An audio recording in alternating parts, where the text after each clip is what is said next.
Good evening, everyone. Thank you for joining us for the celebration of 73rd Republic Day of India. My name is Sabha Tabassum. I'm a postdoctoral fellow at Howard Medical School, working in cancer immunotherapy. I will be your moderator for the evening. I would like to start by welcoming our honorable speakers. To begin with, our chief guest for the evening, Professor Sanjay Sarma from Massachusetts Institute of Technology, Boston, followed by Professor Anurag Mairal from Stanford University, California, and Dr. Parag Vaishampayan from National Aeronautics and Space Administration, Ames, California, the Bhartian team, and all your participants. We would like to thank you all for your overwhelming response to this event. So I would request that we need to work together to keep the event running on time. That running on time will enable all our panelists to interact with you more. And if they do, you will gain maximum benefit from being here. For our best interest, the participants will be muted during the meeting. The topic of a panel discussion is opportunities and challenges for rising India in the next decade. We will be starting the evening with the national anthem of the United States of America, followed by Indian national anthem. We'll be sharing the link in the chat box for your reference. I would like to request you to please rise and direct your attention to a performer, Anvita Satyapati. Anvita is a senior in high school in the Bay Area. She loves singing, Odyssey dance, and neuroscience, and hopes to continue pursuing them in the future. Anvita, over to you. Are you able to hear me? Yes. Okay.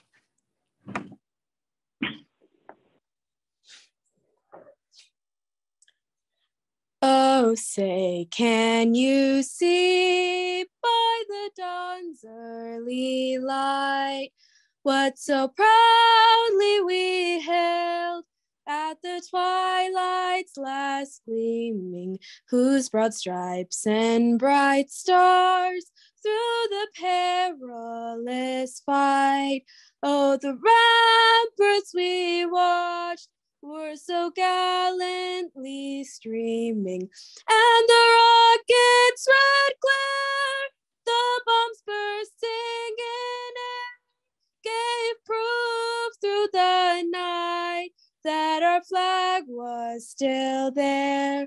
Oh, say, does that star-spangled banner yet wave for the land of the free and the home of the brave?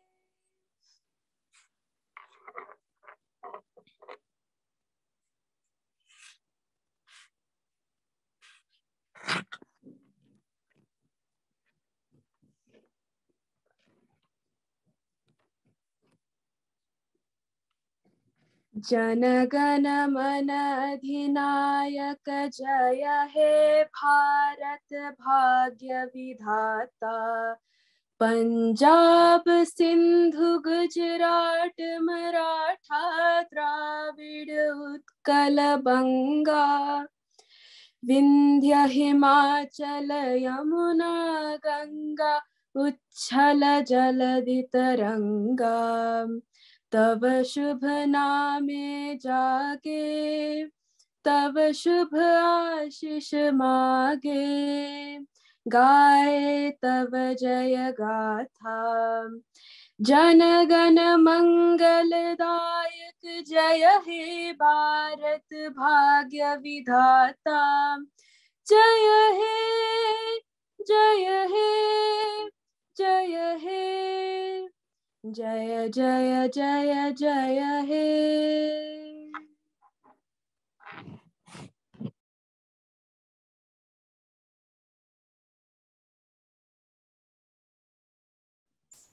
Thank you, Anvita. I request all of you to please take your seats.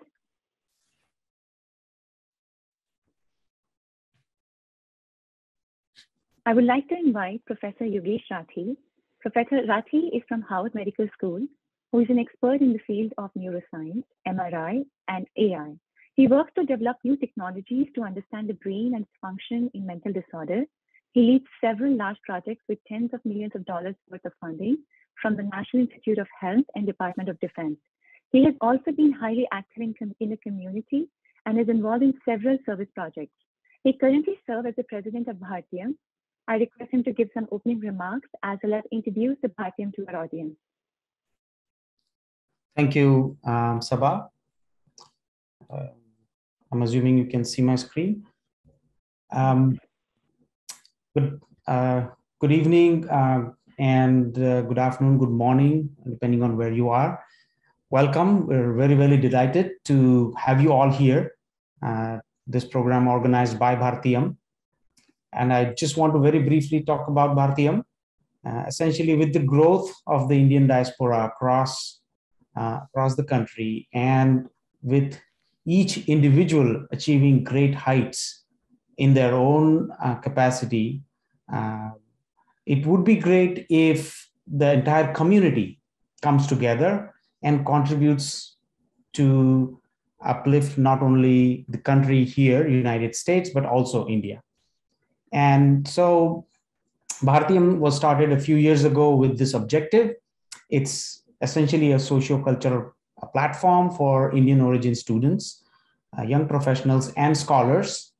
And its vision is to, empower the Indian youth with a strong cultural foundation to work not only for our own personal gain, but also for the global aspirations of the community. And by promoting what we call the 4 C's, which is culture, career, country, and the community. And we conduct several activities across the country. And we have these 3 councils. The first one is the Scholars Council. Its aim is to have events to connect the faculties and scholars across the country. And we also have something called Indic Connections. We have a Students Council with several different forums called Awaz and Geek Talk, as well as professional councils where we hold networking events as well as other events that are very interesting to the young professionals. And this particular event has been supported by several of the Indian Students Association listed here. With that, I'll give it back to you, Sabha. Thank you. Thank you, Professor Rathi. Now you know what Bhartiyam is. And after that, I would like to introduce the chief guest for the evening, Professor Sanjay Sarma. Dr. Sanjay Sarma is a professor of mechanical engineering and the vice president for open learning at MIT. He also leads the Office of Digital Learning, which oversees MIT Open Courseware for on-campus teaching and massive open online courses. He co-founded the Auto ID Center, now known as Auto ID Labs at MIT, and developed many of the key technologies behind the electronic product code suite of RFID standards now used worldwide. Dr. Sharma received his bachelor's degree from the Indian Institute of Technology, Kanpur, his master's from Carnegie Mellon University, and his PhD from the University of California at Berkeley. Dr. Sharma is the recipient of numerous awards for teaching and research, including MacVicar Fellowship, the Business Week eBiz Award, and Information Week's Innovators and Influencers Award. He serves on the boards of GS1 US, Hochschild Mining, and EDX, the not-for-profit company set up by MIT as well as Harvard to create and promulgate an open source platform for the distribution of free-line education worldwide and several startup companies.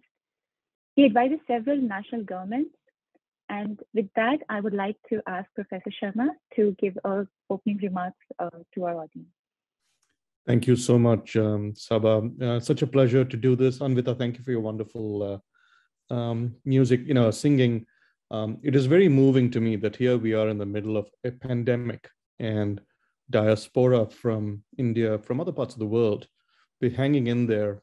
And on this very auspicious occasion, the 26th of January, Republic Day, that we're all getting together whilst also dealing with other issues, sick relatives being under lockdown or struggling to get into work. So it is very touching and moving, but also inspiring to see you all. And first of all, let me begin by saying Happy Republic Day. Now, I come from a family with a long military history in Garhwal Rifles, Navy, Sikh Regiment, etc. So it's also, for me, particularly important to celebrate and to respect what the freedom fighters of India created for us, and the founders of modern India created for us. I think that now that we are 75 years, the 75th year since independence, and I think the 72nd Republic Day celebration, we need to sort of look back and figure out where we are and where we need to go. And I think India is in a good place to go to India 2.0. And what do I mean by that?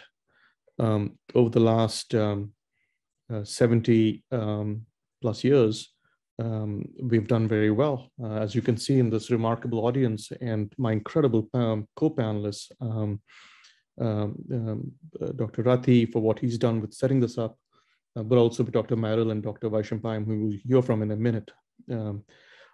But having done all that, the next question is, how can, this is expats, Indian expats doing well, how can India itself reach a new stage? And I'll just say two things very quickly. The first thing I'll say is, at some level, we are proud of Jugaad in India because it's an ultimate exhibition of innovation. But I think India needs to break out of the Jugaad mentality and get into the world beater quality mentality, where we start focusing on quality relentlessly. We pursue the best practices, pursue the best techniques, and make sure that not only are we doing well by Indian standards, but we're setting world standards. It's point number one. The second point I'll make is that there is a sort of a corollary to that, which is world-classness. I think Indians need to really understand that we come from a history of setting the world standards, and we have to embrace a future of setting the world standards. We've seen movements, for example, the Indian cricket team, of course, they didn't do very well in South Africa, but over the last 5 years, they've done really well. We've seen Indian sports figures, art, technology, but I think that can rise to a whole other level where every Indian feels empowered to be the best in the world at something. I think those are two very fundamental things that India ought to take on.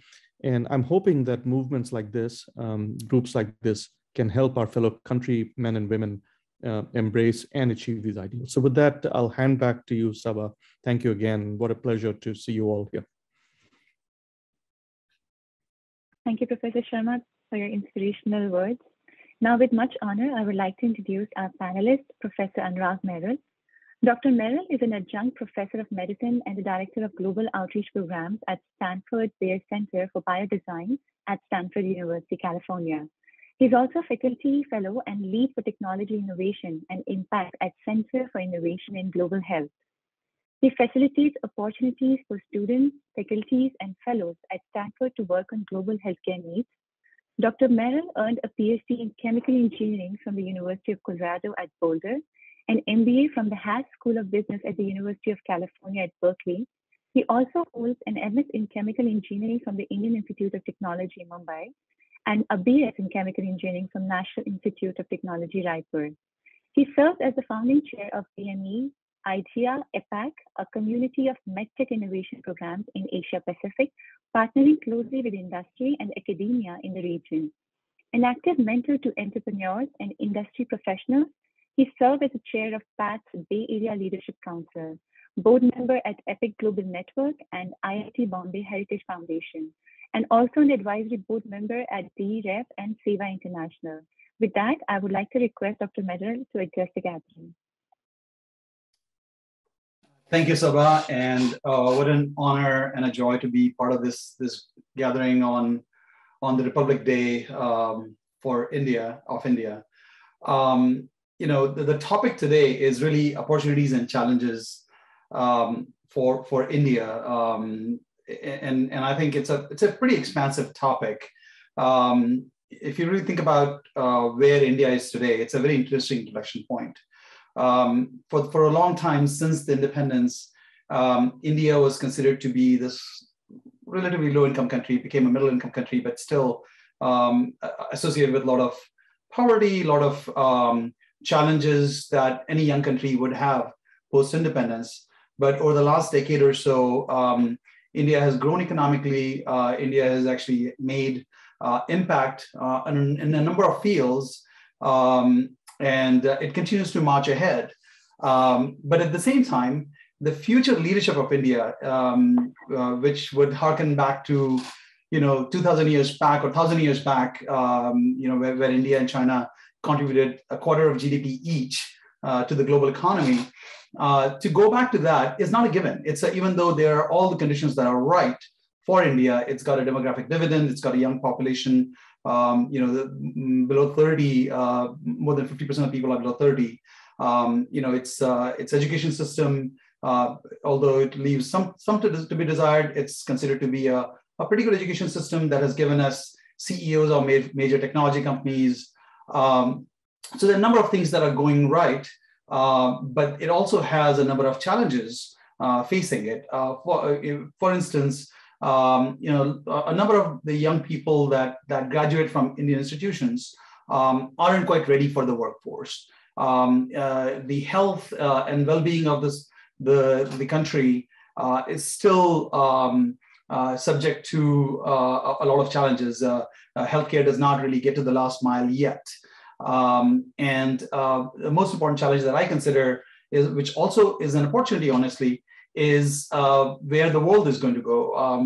By some accounts, the next generation in the world will actually be dealing with 15 to 17 job changes. What that really means is that there are going to be a lot of changes in technology, a lot of new ways of doing things that are going to come about. If India does not really identify those opportunities, those challenges, those changes that are going to be happening in our global society, it would be left behind, and would not the destiny that India potentially can get to in terms of global leadership would not come about. At the same time, because of its relative youth and because of the tremendous need that the country has and the energy, the momentum that the country has today, there's and the diaspora that we are that it is included on this call in the session.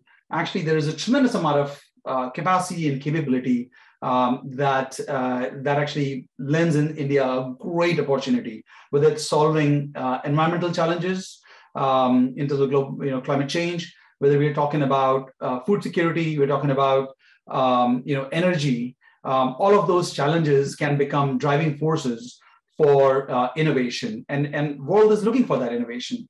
Those of you who might have read the book David and Goliath might recognize that when you have constraints, those constraints actually, tremendous constraints actually, they provide opportunity for innovation. You just have to look at what Israel and Singapore have done over the last several decades to get to the place that they have. India just has to do it at scale. So I think there's a number of opportunities for India. And one last point I would make before I hand it back to you, Sabha, is what does India does rest of the world? What we have seen with pharmaceutical manufacturing, for example, over the last several decades, pharmaceutical industry in India has been a net contributor to the solutions to the rest of the world. Whether it's HIV/AIDS crisis in Africa, or the syringes for vaccine deployment, or the vaccines themselves. Even pre-COVID, Indian manufacturing capacity and Indian talent has played a significant role. As a global health professional, I've seen how important that capacity has been. So anything that we do in India, and where Indian diaspora is involved, the capacity that India has globally,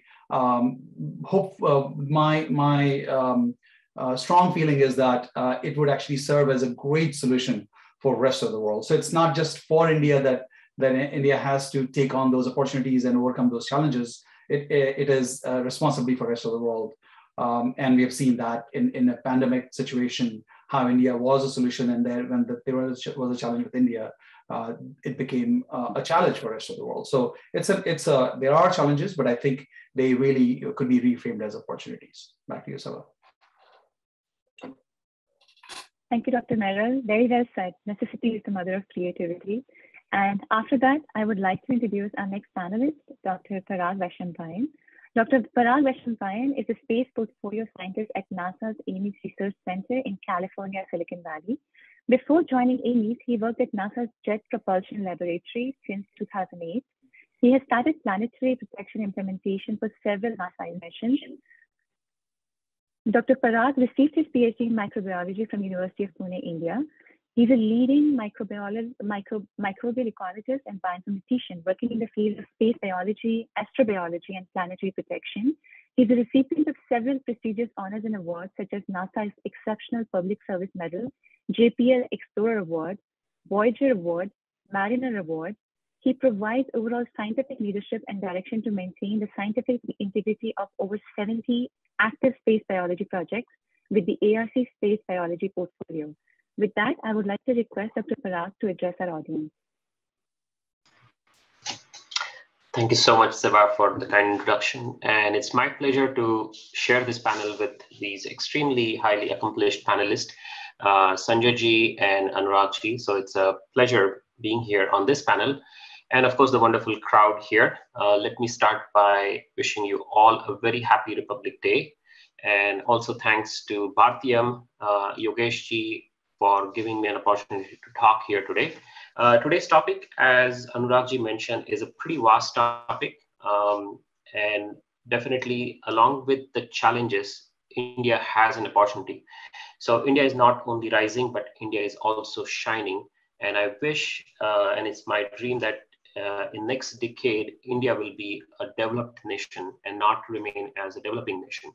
For a young country like India, 70 years is a very short time in compared to the age of a nation. So India has done a tremendous progress, and we are at the tip where we have more young human resource, and young human resource is an opportunity as well as it's a challenge. So the more actively we use of this challenge and use this as an opportunity, we have a chance for developing. COVID has tremendously changed the way we work. COVID has changed the way we actually do the innovation. So as Sanjay ji said, instead of doing the jugaad mentality, we have to have an innovation mentality. And unless and until we change from jugaad to innovation, we will be always a service industry. And I see that instead of remaining as a service industry, we should be an innovation, entrepreneurship, and a leadership opportunity. So we have to lead the nation. There are many avenues where India has a unique capability which other countries, they don't have. For example, we have a very unique infrastructure in terms of human resource, environmental resources, which many of the countries, they don't have. It's just that we have to manage the great leadership in India. I have strong confidence that if we stay on that trajectory, even space is not the limit. So with that, I will hand it back to you, Sabha. But again, thank you so much for giving me an opportunity, and looking forward to this great panel discussion and learning more. Thank you, Dr. Vaishampayan. The pleasure is all ours. With that, we have reached a panel discussion, the discussion on opportunities and challenges for a rising India in the next decade. We request all of you to please write your questions or responses to ask me in the chat box. We will try our best to accommodate as many questions and responses as we can. Do mention your name, the question, and the name of the panelist you're addressing. I request our panelists to start the discussion. So my very first question is for Professor Sharma. So Professor Sharma, how do you see the future of online education in democratizing the knowledge among the tier 2 and tier 3 colleges in India? And how can India catapult back into a knowledge-producing nation? Yeah, thank you, Sabha. I think, first of all, I think we need to note that COVID has changed everything. You know, we think the 21st century began in 2000 or 2001. It did not. It began last year. It began in 2021. Because for the first time, humanity is hung by a thread, which is technology. You see, Google was already around. Amazon was around in 2000, 2001. This is the moment where mRNA and Zoom and other things change the world. A young population has an incredible advantage. A population that is digital native has an incredible advantage. But there's an enormous amount of work ahead. And that is, we have to become learning machines. The gig economy, people are going to change jobs. Technology is changing very rapidly. You've heard about the Great Resignation in America. What's happening there is that older workers are unable to, a lot of them have retired and a lot of them have lost their jobs. And so younger workers are elevating. And so that's created a gap in, sort of lower end jobs. And this is going to be a trend. And the solution to that is education. And we have a crazy notion of education today, that somehow you educate yourself for 4 years and you're ready for the rest of your life. Imagine if I told you, go to the gym for 4 years and you'll be fit for the rest of your life. You never have to go to a gym again. That's our model. And it's clearly unsustainable. You have to go to the gym 3-4 times a week. But the gym we will go to is the education gym. And that is MOOCs. And that is online. And so I believe that we will breathe air that is learning. And I think this is our future. And I'm very excited to have played a small part in it, but I do think that this is here to stay. That was very well said. Moving on to our next question. The next question is for Dr. Vaishampayan. So how do you think India achieved the feat of sending satellites, rockets at a fraction of the cost of NASA? And how do you see this space evolving with the advent of private players like SpaceX? Okay. Yeah, I get this question almost all the time. Anytime I participate in the panel discussion, this question comes. Yes, India was able to achieve a most economic way of sending the rockets, but it didn't happen overnight. So there is a long history behind the way India has developed its rocket launch technologies and other technologies which are involved. Specifically for the Mars mission, again, the technology which they have used for launch is not a new technology. It's just that nobody has used that technology. For example, instead of just sending the rocket all the way and escaping the gravitational force, India sent the rocket and they were revolving around the orbit and escaping with a small thrust. And that's how they finally escaped the final gravitational force. It's not a new technology per se. It's just that India has implemented that for their Mars mission. But I would like to go one step further, because this is just one small part that India was able to achieve that as a fraction of the cost. That's not the technological advancement. That's just doing the better business, more efficient way, more economical way. I would say that the world is changing, and India has a lot of opportunity in space science, space research. Since I'm in this field, I can say for sure. You asked me about a question about SpaceX. We work with SpaceX. Again, before I start making any statements, being a civil servant, I need to have a disclaimer saying that I'm participating in my own personal capacity. Any opinions which I express here are my own and not by the agency. Having said that, we work very closely with SpaceX 21, not only SpaceX 21, but many other space industries. And just to give you an example, the future Artemis mission, in which we are going back to moon, the Artemis mission, we will be using commercial companies as FedEx. So for example, we have the package and we want to send it to moon, and we will have 37 companies bid for that being a FedEx. What that means is the technology for launching and landing on moon will be commercial, and we will have the payload and instrument and science from NASA and other industries.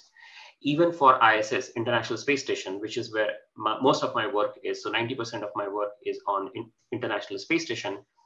Eventually, US and other countries, they will disown the space station. What that means is the space station will no longer be of a particular country or countries. It will be a commercial space station.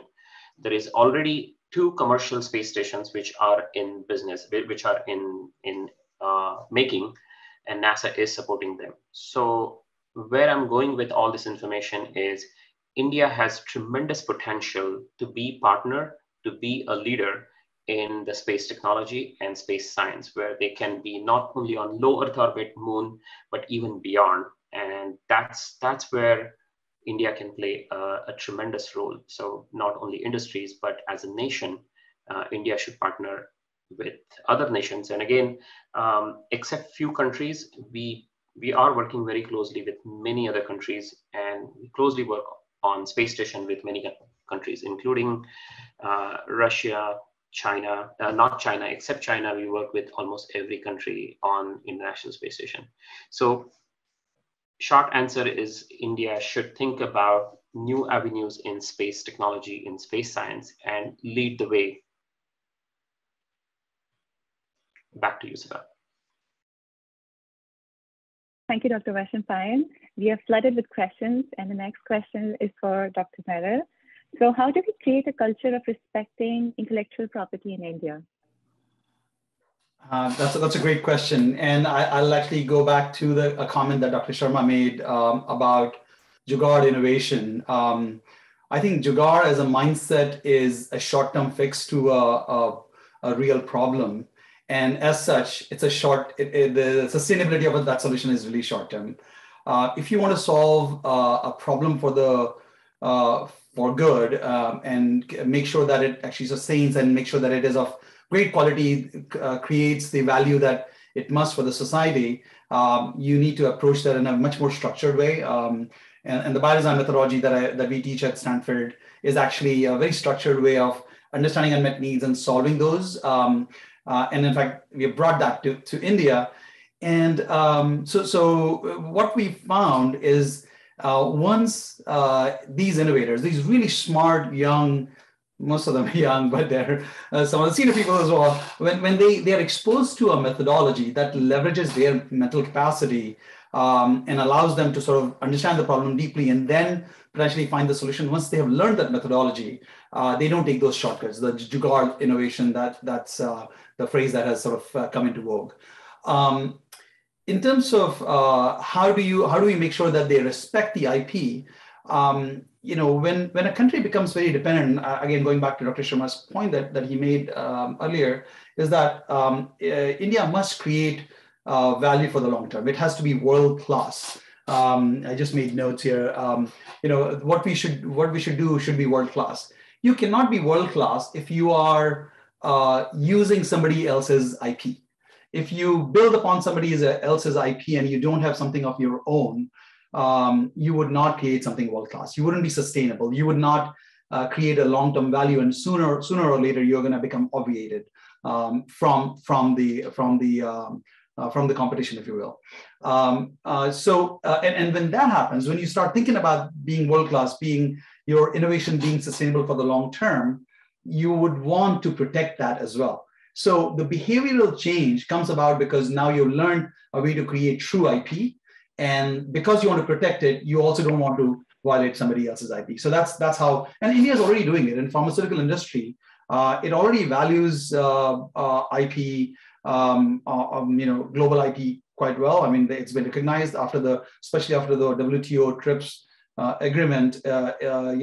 You would have seen very few challenges in terms of international IP being violated within India. I think we just need to find a way to get that to all segments of our society in all areas of innovation, not just in a pharmaceutical innovation or information technology innovation, but all aspects of innovation. If we do that, you'll raise all boats. There'll be value creation for everybody, and everybody will respect each other's IP. That's my recommended solution. That's a point well made. So that question was from Swapnil Mehta, the question that I just asked Dr. Mairal. The next question is for Dr. Sharma. This question is asked by Dr. Narendra Pal. He's asking, what is your view on India kickstarting green hydrogen activities after many years of absence from international panels? Can you repeat that? Green hydrogen?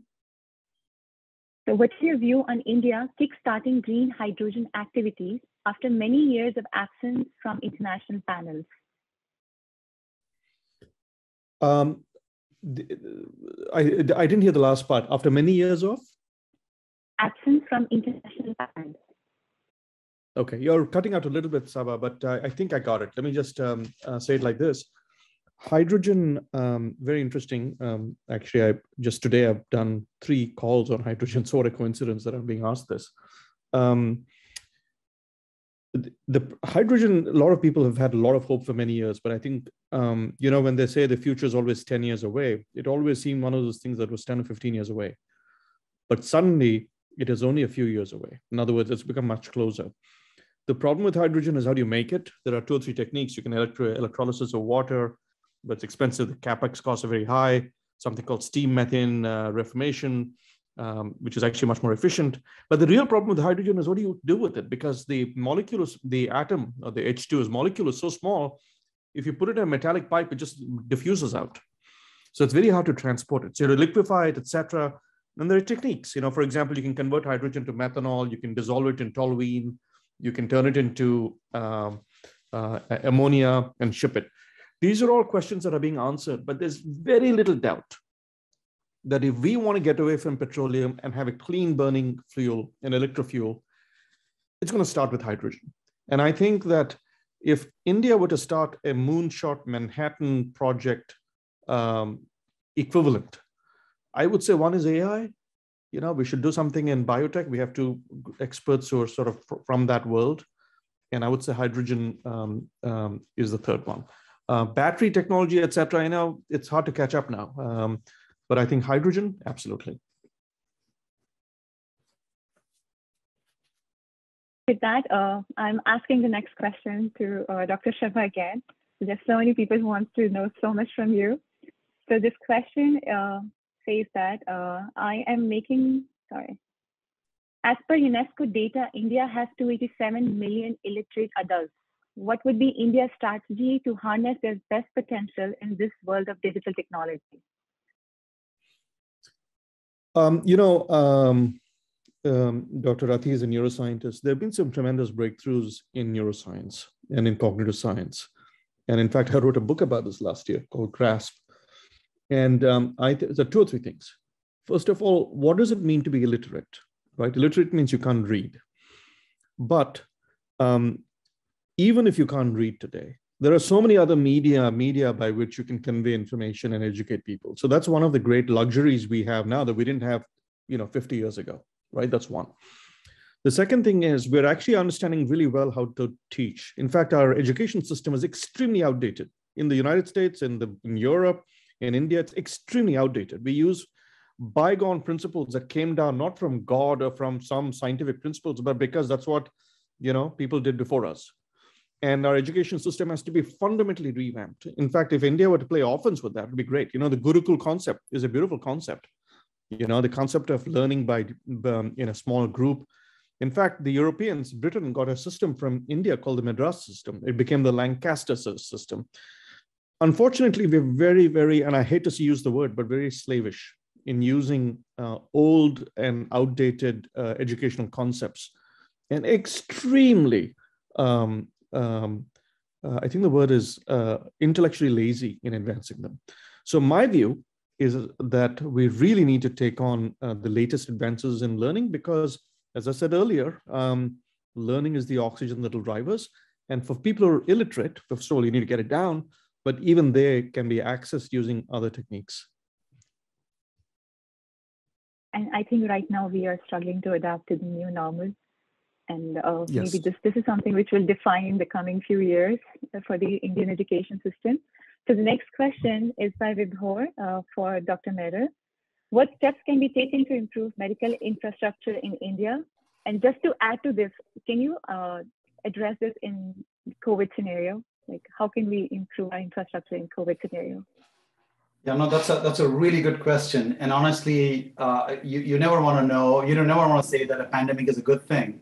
But in this regard, it has been a good thing because it has finally made everyone recognize how important it is to have a well-functioning, tiered healthcare system, a healthcare system that not only has really good tertiary care facilities, but really good secondary care as well as strong primary care ecosystem. If you don't have it, everybody's going to rush to the ICU beds, and you're going to have what happened in the second wave during the Delta wave, basically.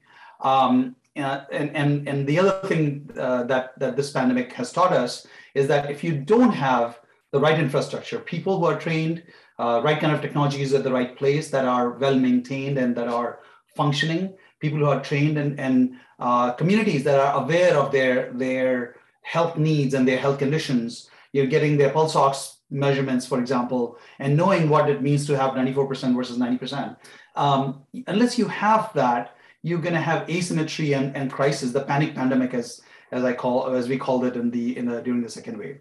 I think what's important for a country like India that has a lot of priorities and limited financial capacity at this stage, but it's growing capacity, is to again, going back to the innovation in what are the needs of India, what are the real true unmet needs of India, and then identify innovations that address those needs, not necessarily bring ventilators that are designed here to India. There's still value in that, but identifying what kind of ventilators would be used in a tier 3 city setting, for example, what sort of training would be needed, right? So identifying unmet needs on the ground in these regions and within India, and identifying what kind of capacity would we need in that system. I'll give you an example. I used to take Stanford students to do needs finding in India, and this tier 3 city that I took them to, this GI surgeon was using his driver in this pipeline in his facility for doing endoscopy. Now, this driver clearly did not have healthcare training, of the traditional kind, but clearly he knew enough to actually prep the patient and bring that in a supply chain format. The cost of endoscopy was down, and the surgeon actually got what he needed. So I think we need to be really thinking about India in a very different way. And I'll make one more point, going back to this point that Dr. Sarma made about education. I think the education system we have today, it's really rooted in the post-industrial era, where we needed certain kinds of people trained, and we had this K through 12 system. Prior to that, we did not have K through 12 system. So honestly, this idea of training everybody, putting everybody in the same classroom to teach the same exact things, and not really leveraging their unique skills and capacities, not using apprenticeship to train them, is probably a missed opportunity for a country like India. So combining identification of right kind of needs and right kind of technologies, right kind of innovations for a place like India, which could ultimately be useful for Africa and other places, but also kind of marrying that with the kind of human resource capacity that we have, or that we are going to be focusing on. So making them sort of work in tandem is what I would recommend. Those are going to be the golden words as long we are in the pandemic, I think. And next, we are going. Next question is asked by Mr. Mohan Shah. He's asking this question to Dr. Vaishampayan. Is India doing any active research projects in space biology or related fields right now? Can you brief us? I got the space biology. What was that before? Space biology or related fields. He has mentioned in a bracket, or related fields. Okay. So yeah, India is not actively doing much of a space biology research per se. And so let me take a step back. And so not only space biology, but even astrobiology. And the reason I'm mentioning astrobiology, planetary protection, is because these are the fields in which I work. Personally, I work. There are different labs in India who are doing some related work, but not actually in the field of space biology and astrobiology. At least for the last couple of years, it was not. In fact, we conducted the first certificate course in astrobiology in collaboration with a university of Pune, one of the college in the University of Pune. And then we organized an international expedition, first international expedition of astrobiology, space biology in India. Having said that, now the field is changing. They don't have to have the same classroom experience anymore for learning space biology, or even at the university level. There are many online courses which are available for space biology. Space biology is going to tremendously change the way we will do the business in future. The reason is because fundamentally space biology try to understand the mechanisms in which the biology response to the space radiation. As we will be traveling more in deep space, including Moon and beyond, going to Mars, fundamental understanding of space biology is important, and India should take a leading role in understanding that. Since we have so many biotechnology labs, biotechnology industries in India, doing that kind of research is of tremendous value for India. But unfortunately, to the best of my knowledge, there are no course material, there are no universities which are directly offering space biology courses or astrobiology courses.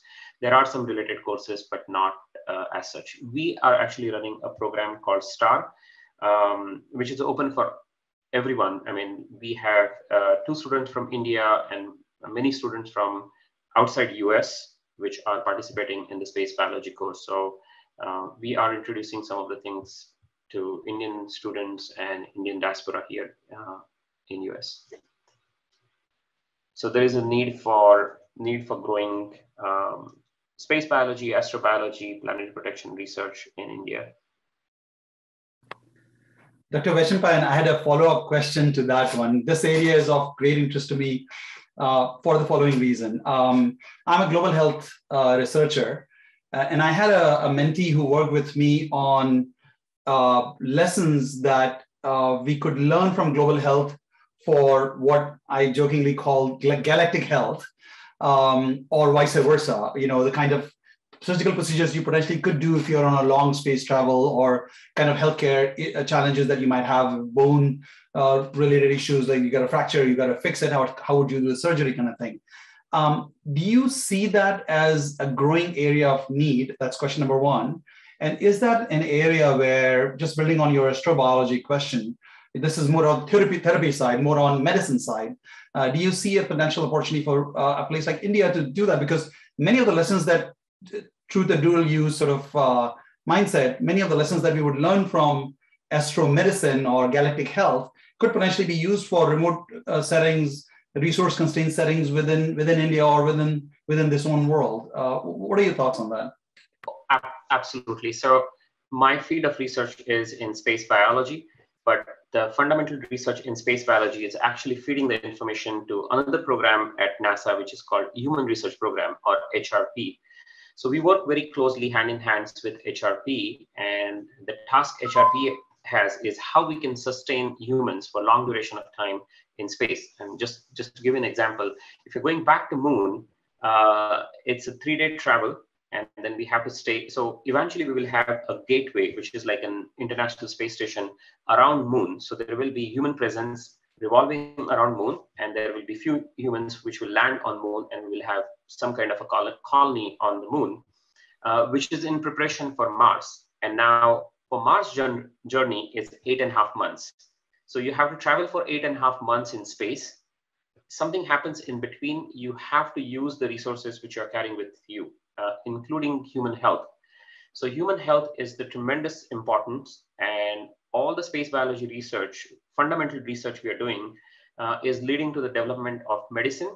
We call it as astromedicine or space medicine, or using for astronaut health is of great help. And that's exactly why I mentioned that space biology research is of tremendous importance for the future. And we don't have to wait for the future to come.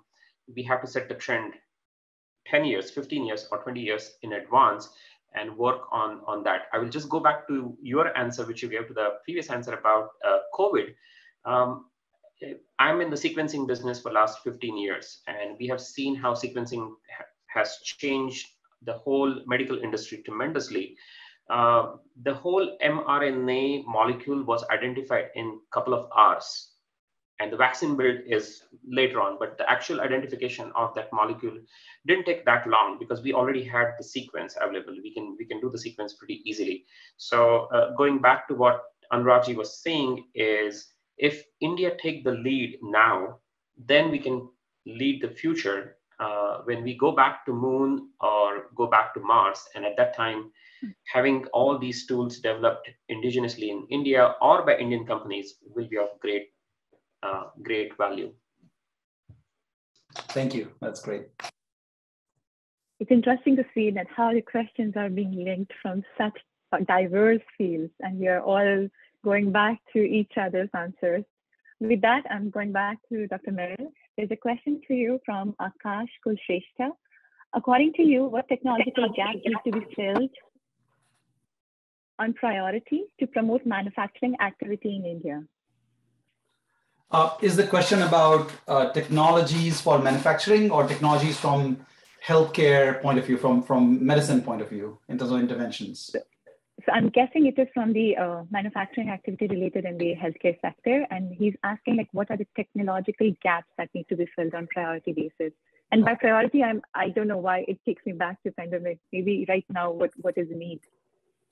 Yeah, no, that's a great question. In fact, so Stanford Biodesign does what is called Founders Forum. We bring all the founders that we have trained, innovators that we have trained in India, we bring them together and we talk about the challenges that they're facing in scaling those technologies. And during COVID-19, that has been especially difficult for them. And one of the challenges that keeps coming up is the capacity, manufacturing capacity in India for many of these technologies that they are able to innovate around, conceptualize, and even prototype, but aren't really able to scale manufacturing because components for that either come from China or come from Germany or some other place. So I think what,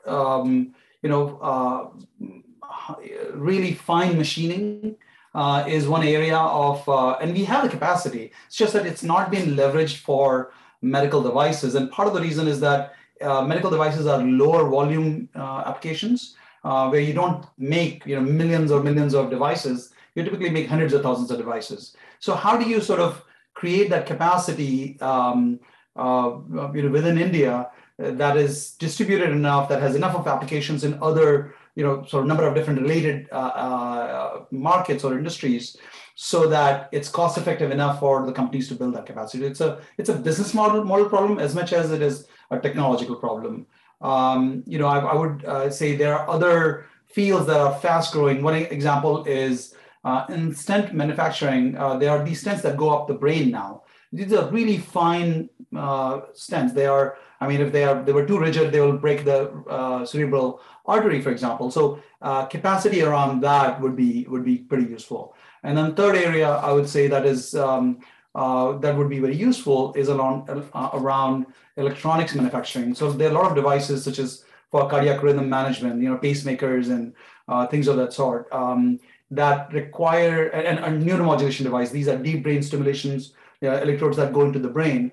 Those are really advanced technologies, and while the basic machinery around it would be well understood, how do you sort of make the electrode directional enough, or specific enough? How do you sort of make that high quality reproducibly so that yield is high? I think those are the areas where India will need to work. And one way to do it, and I'll talk about the solution also, one way to do it is start to create markets around these technologies first, which is a big gap right now in India, and then start to sort of encourage manufacturing capacity, innovators and manufacturing capacity to serve that market need. So market creation is going to be critical. So in the beginning, we may actually need to bring technologies from outside or bring parts from outside, but ultimately, this will allow us to build enough of a manufacturing ecosystem within India. That sounds great. Thank you, Dr. Mairal. The next question is for Dr. Sharma. So the question is asked by Vibhor. He wants to know what steps can be taken to improve. I'm sorry. I think I missed the question. Just give me 1 minute. So he was the one who asked about the previous higher education system parallel to what exists in US. He's saying, what steps can India take to build a robust higher education system parallel to what exists in USA?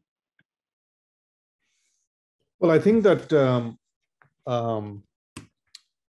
it's a little bit tempting to say, I want to do what's in the US. The US is actually many higher education systems. You have the Stanfords, Berkeleys, Harvards, MITs, which are very research focused. They're really gigantic foundations, $30-40 billion endowments that subsidize research, and all the private undergrads. Yeah, and the undergrads sort of come and enjoy that. That's one thing. And then there is undergraduate education as a sort of an industry, which is sort of related to that. Obviously, Harvard and MIT and Berkeley and Stanford do undergraduate education, but then there's Harvey Mudd College, which does very good undergraduate education, really more than research. So one has to figure out what we want to do, and I think the mistake is to try and do everything, right? I think if Indian higher ed focused on education first, and some institutions focused on research, and even in research, applied research as opposed to fundamental research, and we sort of figure out who did what, then we have a shot at excellence. But if every institution tries to do everything, I think they'll end up doing nothing almost, So in any of these things, I think very important to parse out what the objective is and to shoot for that objective rather than simply to sort of try and do something. MIT is 150 years old, and it's a young university. Harvard is 350 years old, right? So to sort of come out of the gates and do that is not trivial. And I've helped build universities. I built one in Singapore, SUTD. It takes decades to build that up. So really important to focus.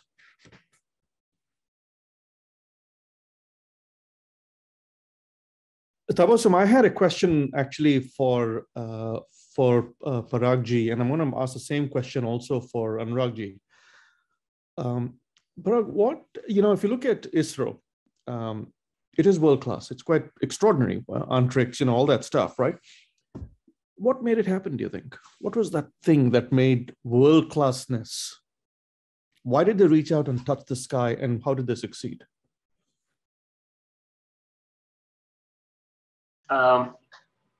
So you're asking how did they became the world class, or how they can become the world class? No, how did they? I mean, they're sort of, they're in the top few, right? What triggered that? What made them world class? Was it Vikram Sarabhai? What was it? Yeah, no, absolutely. So just to, I started my career in space research in India, actually. So before coming here in US, I finished my PhD and I was just waiting for my postdoctoral, which is in Berkeley. So I came to Berkeley, and fortunately, both Anurag ji, Sanjay ji, and myself, we all have some connections with Berkeley. So yeah. So before coming to Berkeley, I was just waiting for a few months, and that's when I got an opportunity to work for a project for Indian Space Research Organization. So actually got an opportunity to work with some of the scientists at ISRO. And that's when I thought a microbiologist can actually work in the field of space science. And I had no idea, because I would have been in any other medical industry or some industry, but that's my start. So I give credit to ISRO for me being introduced to the space science itself. So having said that, I think the tremendous pressure and the tremendous lack of help from other industries. So for a long period of time, ISRO didn't get the same structure, didn't get the same kind of a treatment at par in the space club per se. That has put that tremendous pressure, and that at the same time we had amazing scientists like Vikram Sarabhai and many others who take up upon that as a challenge. And I think that challenge helped ISRO lead to the path in which they are now at par, in fact, some of the other space industries. But I feel like this is just the beginning. I feel like this is just the beginning. I always say space is not even a limit for space science. So you have to go far beyond that. We have done tremendous technological advancement in the rocket, like PSLVs and others. But now we have to grow even further to that. So to short answer to your question, Sanjay ji, is the lack of resources, the lack of technological help, which ISRO was looking for. That tremendous need for growth has led ISRO to be what ISRO is today.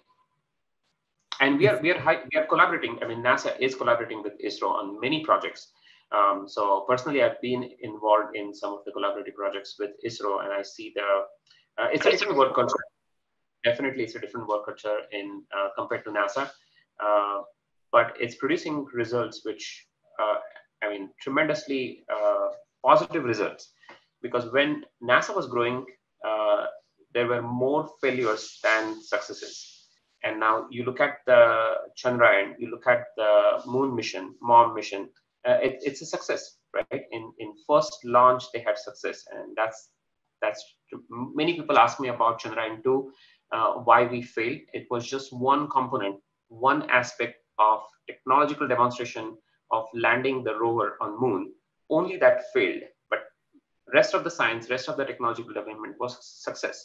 So yeah, ISRO is being successful so far, and I wish it will be successful and achieve many more heights, which it should.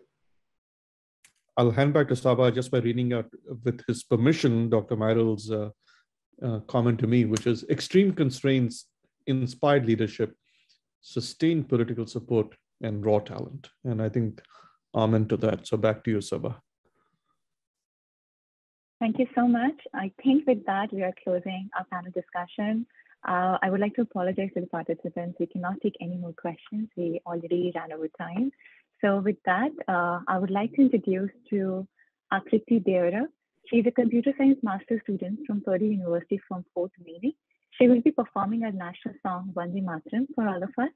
I would like to ask everyone to please stand up for the song. Akriti, please take over.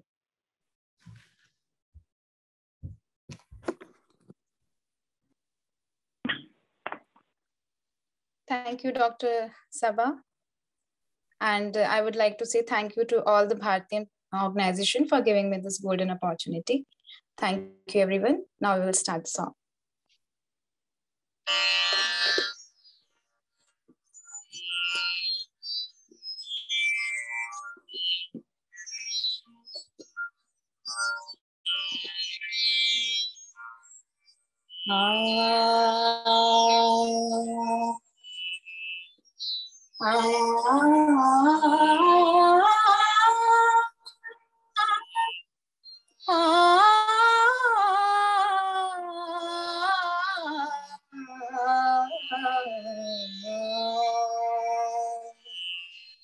Vande Mataram,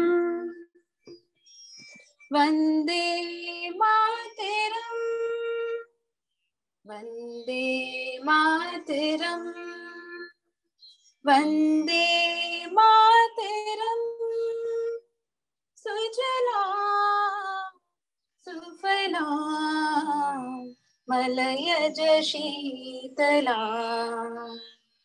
Sasya Shyamala Mataram, Vande Mataram, Shubhra Jyotsnam Pulakitayami, Pullakusumita Trumedana Shobhini, Suhasini Sumadhuri Bhashini, Sukhadam Varidam Mataram, Vande Mataram, Vande Mataram, Koti Koti Kantha Kal Kal Ninaditaram, Koti Koti Pujaidra Khare Kare Vale, Ke Bole Ma Ete Bole Bahubaladharini, Namami Tarini, Ripudalavarini, Mataram, Vande Mataram. Tumi Vedya, Tumi Dharma, Tumi Hridhi, Tumi Marma, Tvam hi prana sharire, Bahute Tumi ma Shakti, Hridaye Tumi ma Bhakti, Tumhare Pratima Gani, Mandire Mandire, Vande Mataram, Vande Mataram. त्वं हि दुर्गा दश प्रहरणकारिणी कमला कमलदल विहारिणी वाणी विद्यादायिनी त्वां नमामि कमला अमलानतुलां सुजलां सुफलां मातरं श्यामलां सरलां सुष्मितां भूषितां धरणी भरणी मातरं वन्दे मातरं वन्दे मातरं वन्दे मातरं. Thank you, everyone. Thank you, Akriti. That was beautiful. Thank you for that mesmerizing performance. And with that, we have reached the end of the program. And I would like to thank you all for your participation, along with the organizing team for their efforts. To present the vote of thanks, we have with us Dr. Akshay Jaju. He's a researcher at Nokia Bell Labs and Executive VP for Bhartian USA. Akshay, please take over. Thank you, Dr. Sabha. On behalf of entire Bhartian USA team, I want to thank our chief guest for today's discussion, Professor Sanjay Sarma, our panelists, Professor Anurag Mairal and Dr. Parag Vaishampayan. Thanks a lot to all of you for sharing your thoughts with us and spending time with us. Thanks to Akriti and Anvita for their excellent singing. I would also like to thank our supporting Indian student associations who helped us to publicize this event. Think India Purdue, University of Michigan ISA, Dana-Farber Postdoctoral and Graduate Student Association at Harvard, Purdue Northwest ISA, Purdue Fort Wayne ISA, and Boston Postdoctoral Association. And last but not the least, a big thanks to all of the audience for joining us tonight and asking insightful questions. Thank you everyone, and I hope to see you all at our upcoming events. Thank you and good night. Namaste.